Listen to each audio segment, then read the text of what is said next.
महबूबा जी, आपने अल्ताफ बुखारी हमारे पास भेजा था।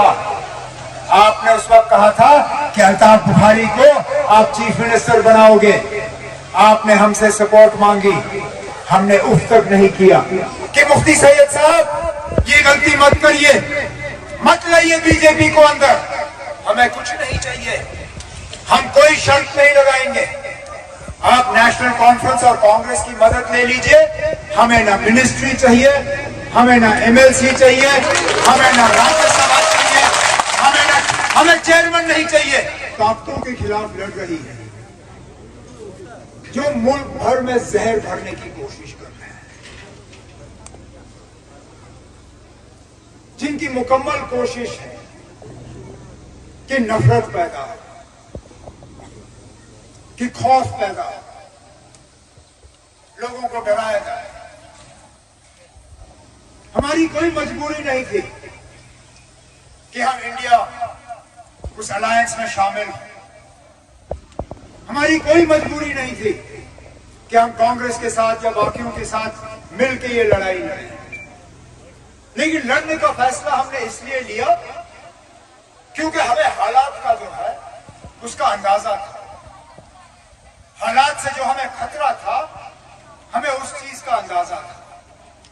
हम इस अलायंस में या पीएजीडी में सीट के लिए नहीं आए थे, हमारा मकसद सीट हासिल करना नहीं था, लेकिन बदकिस्मती से कुछ लोग हमारे साथ मिल गए थे जिन्होंने इस अलायंस को सिर्फ और सिर्फ सीट के तराजू में तोड़ने का काम किया।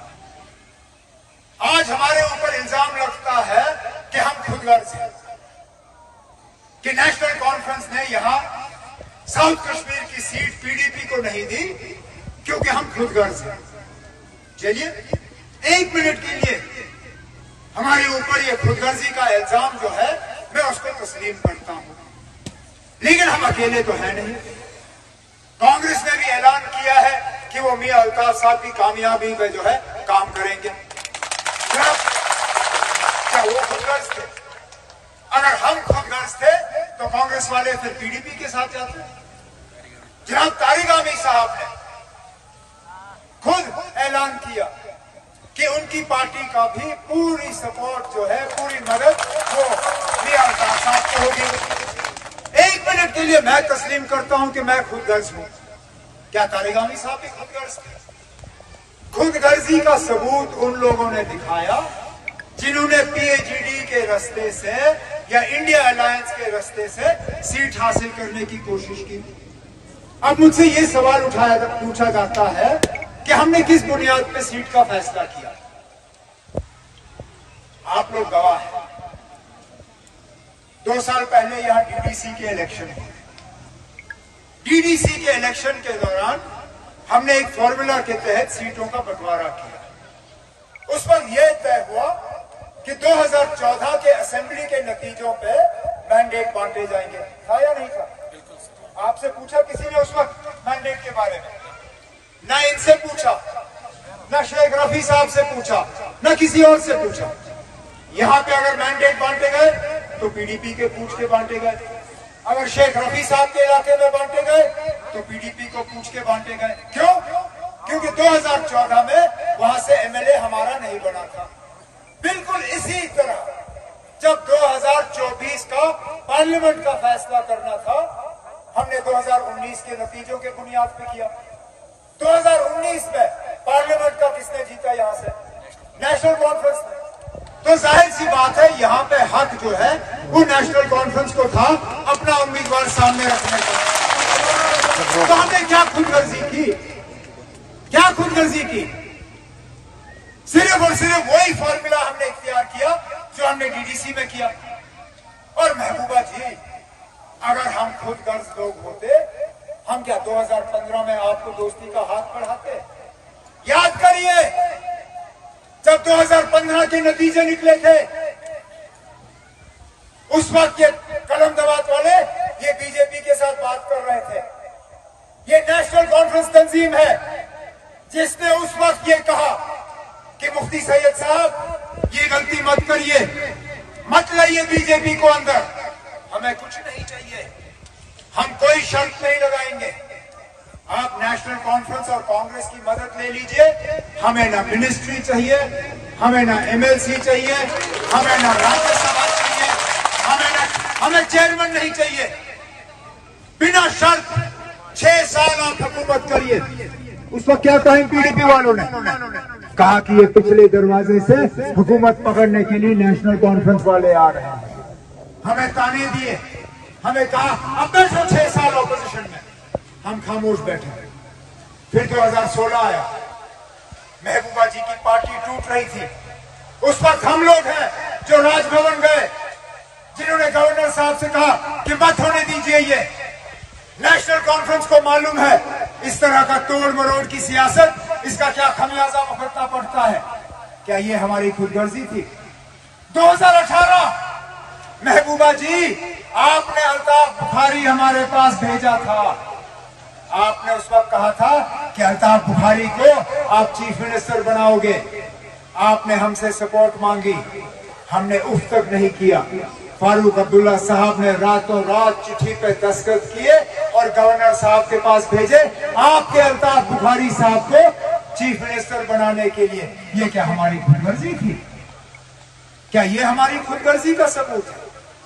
इल्जाम लगाना बहुत आसान है, आप जरा अपना बताइए ना, आपने क्या किया? आप जरा अपना बताइए, आपके दौरे हुकूमत में क्या हुआ?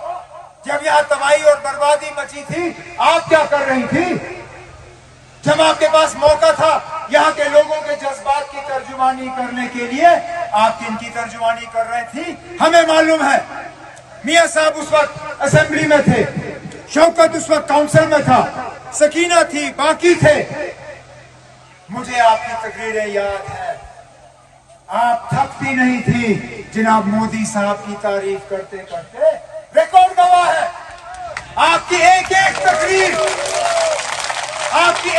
तकरीर मुझे याद है, जो आपने असेंबली में हमारे सामने की, जो आपने काउंसिल में इनके सामने की, जिसमें आपने ये कहा कश्मीरियों को कि अगर एक आदमी है इस दुनिया में जो हमारे मसले हल कर सकता है, उसका नाम नरेंद्र मोदी है।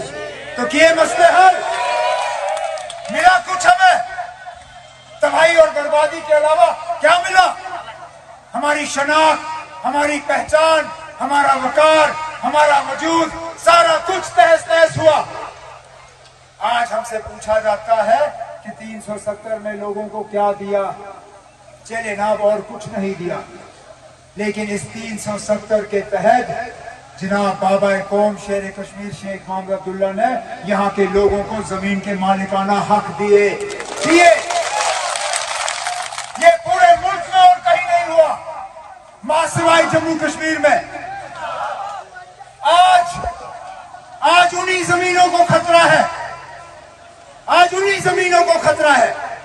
अब हम हाईवे के खिलाफ नहीं है, हम रेलवे के खिलाफ नहीं है, लेकिन क्या जरूरी है कि जिन जमीनों से हम कुछ कमाते हैं, जिन जमीनों से हमारा मुस्तकबिल जुड़ा हुआ है, आपको उन्हीं जमीनों से हमारी रेल ले जानी होती है?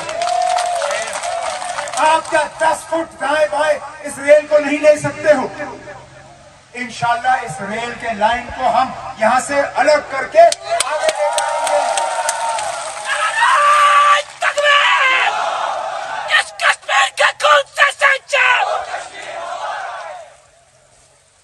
नेशनल कॉन्फ्रेंस वो तंजीम है जिसने यहाँ के लोगों को इन जमीनों की मालिकाना हक दी।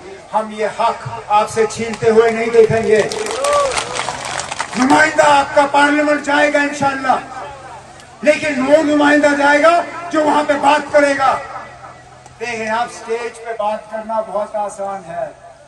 मैं तकरीर कर रहा हूं, आप लोग ताली बजा रहे हो, आप लोग कोई शोर नहीं कर रहे हो। प्रेस वालों से बात करना बहुत आसान है, ये सवाल करते हैं, मैं जवाब देता हूं।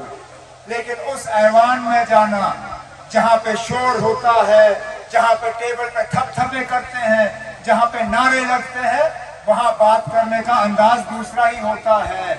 और आपने आजमाया है अपने एक मेंबर पार्लियामेंट को, जिनको उस वक्त 2008 में बोलने का मौका मिला, जिनको उस वक्त कहा गया था कि पीडीपी के तरफ से महबूबा मुफ्ती जी बात करेंगी, वो खड़ी हुई और फिर हंसने लगी और फिर कहा मैं क्या बोलूं यार, और नीचे बैठ गई। तब कहा गए आपके जज्बातों की तर्जुमानी, तब कहा गए वो दमदार तकरीरें।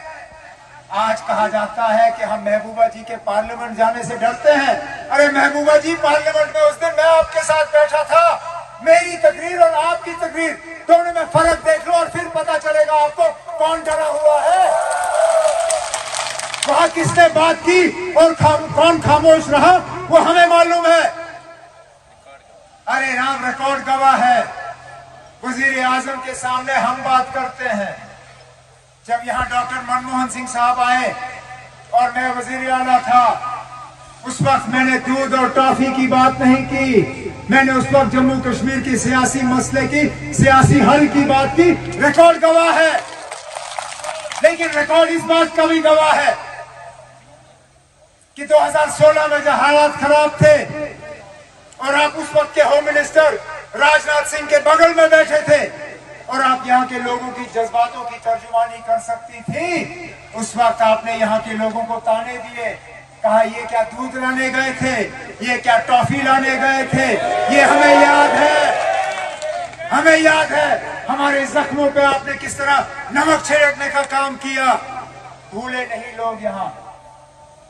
तो छोड़िए ये बड़ी बड़ी बातें, पहले तो जो आपने अपने दौरे हुकूमत में किया, जरा माफी मांगने की हिम्मत करिए, उसके बाद हम आपकी बाकी बातें सुनेंगे। यही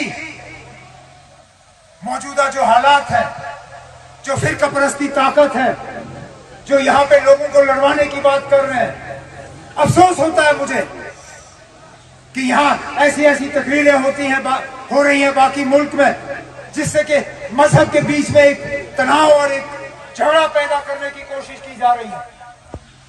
बाकी मुल्क में कहा जा रहा है कि हिंदू खतरे में है। अरे नाब, हिंदुओं की आबादी 80%, मुसलमानों की आबादी 14%, 14% से 80% को क्या खतरा हो सकता है। हमने कभी अपने हक से ज्यादा नहीं मांगा, कभी नहीं। मुझे एक मुसलमान दिखाइए इस पूरे हिंदुस्तान में जिसने ये कहा हो कि मुझे हक से ज्यादा चाहिए। लेकिन कम से कम अपने हक की तो हम उम्मीद कर सकते हैं। कम से कम हम ये उम्मीद कर सकते हैं कि 14% आबादी में आपको कोई तो मिले लोकसभा में डालने के लिए, आपको कोई तो मिले राज्यसभा में डालने के लिए। ये पहली मर्तबा है आजादी के बाद कि इस 14% आबादी को एक भी मिनिस्टर के तौर पे मरकज में नुमाइंदा नहीं मिला। इन ताकतों के खिलाफ हम इलेक्शन लड़ रहे हैं और हमारे खिलाफ जो इलेक्शन लड़ रहे हैं मैदान में, वो सिर्फ और सिर्फ बीजेपी को फायदा पहुंचाने के लिए इलेक्शन लड़ रहे हैं। इस बात पे आप गौर करिए, इस बात पे आप लोग अपना यह जो है सोचिए, और सोचने के बाद अगर आपको मेरी किसी भी बात का एतराज हो या आपको लगे कि मैंने कोई भी ऐसी बात की हो जो कि सही नहीं है, मेहरबानी करके आपने जो फैसला लेना है 7 तारीख को, वो हमारे सिर हो। लेकिन अगर मैंने जरा सी भी सही बात की, अगर जरा सा मैंने आपकी जज्बातों की तर्जुमानी की हो, तो मेहरबानी करके 7 तारीख को बिस्मिल्लाह करके पोलिंग बूथ में जाए, वहां हल का बटन ढूंढे, क्योंकि ये सेमीफाइनल है।